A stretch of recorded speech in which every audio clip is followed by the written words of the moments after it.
পঞ্চায়েত ভোটের আগে এক দল থেকে অন্য দলে দাপাদাপি ছিল অব্যাহত। এবার সামনেই লোকসভা ভোট, তার আগে ধীরে ধীরে তপ্ত হচ্ছে বাংলার মাটি। বিরোধী দলনেতা শুভেন্দু অধিকারীর জেলায় ধরল বিজেপিতে বিরাট ভাঙন। গেরুয়া শিবির ছেড়ে তৃণমূলে যোগ দিলেন ৩ বিজেপি নেতা। ঘটনাস্থল পূর্ব মেদিনীপুরের ভগবানপুর। ২ নম্বর ইটাবাড়িয়া অঞ্চলে তৃণমূলের একটি সাংগঠনিক বৈঠক ছিল। সেই বৈঠকে যোগদান কর্মসূচির অনুষ্ঠান ছিল।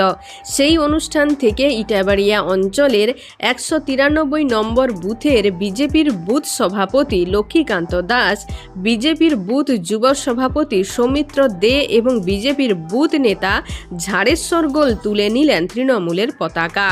তাদেরকে ঘাসফুল শিবিরে অভ্যর্থনা জানান কাঁথি সাংগঠনিক জেলা তৃণমূলের সভাপতি পীযূষ কান্তি পণ্ডা। তিনি বলেন, পশ্চিমবঙ্গের মানুষকে ভাতে মারতে কেন্দ্রীয় সরকার যে চক্রান্ত করছে তার বিরুদ্ধে রুখে দাঁড়াতে এরা যোগদান করেছে। মমতা বন্দ্যোপাধ্যায় আমাদের একের পর এক জনমুখী প্রকল্প গড়ে তুলেছেন। শুধু আজ বলে নয়, আগামী কয়েকদিনে দেখতে পাবেন আপনারা হাজার হাজার বিজেপি কর্মী এই কাঁথিতে নিজেদের দল ছেড়ে তৃণমূলে যোগদান করবেন। কাঁথি জেলা বিজেপির সহ সভাপতি তাপস দোলই বলেন, এটা সম্পূর্ণ ভিত্তিহীন খবর। কেউ যোগদান করেনি, তৃণমূল ভুল খবর প্রচার করছে।